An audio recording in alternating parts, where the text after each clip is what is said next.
Hey guys, it's Wyatt with Switchback. Just wanted to take a minute with you guys. We're going to go over the accessories on how we set our bikes up over here. We've got a lot to go over, so I'm going to try to make this a little quick for you.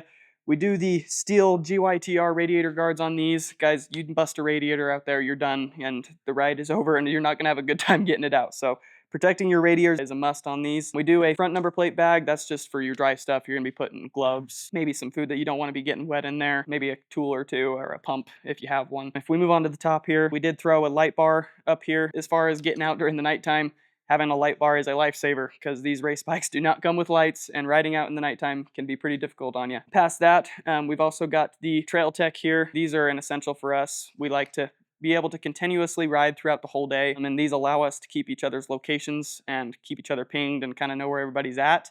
That way we're not spending most of the day trying to track each other down, and we actually can have a little bit more fun and see more country. We did throw on the Coolant heated bars on these. Guys, these are awesome.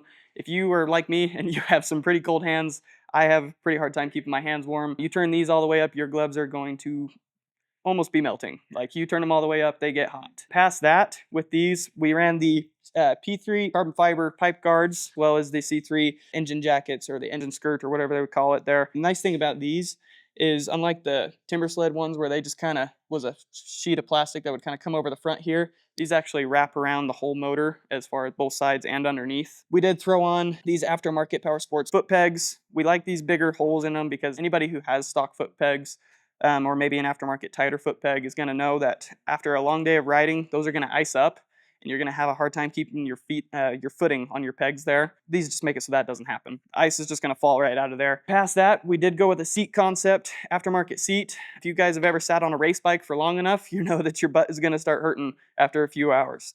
So with these seats, it's got a much fatter back end back here, and it makes it a lot better for an all-day comfort, and you're not as sore the next morning. Up here, we're running the C3 air intakes here. This is the model where you don't have to cut out the air box. It's not the pod system, which makes it really nice. You don't have to cut or replace anything if you ever do return it back to dirt. It's just that part. You shove it over top of the factory air box, and you're good to go. Past that, we're running an FMF exhaust on this. This is just a slip-on. We're not doing a full system all the way up to the headers or anything. And then we are running a 5-gallon tank from Yeti. These are specially made for these kits.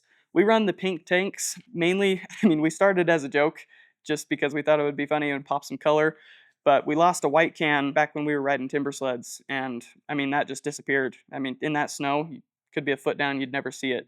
But these are so bright and so vigilant. You lose that in the snow 5 feet down, you're going to be able to track it down and dig it up. Past that, with these, we are also running these dry bags here. This is from Moose. Can't remember the leader on that one, but it is a Moose dry bag. Those aren't made for Yetis, but that's the best bag that we found for the job with these. They roll up real tight. You can have a really big bag if you're hauling a bunch of tools, a lot of food, maybe even some other equipment for maybe setting up a little camp or something up there while you're making lunch. And then the last thing that we really do on these is the Gauntlets.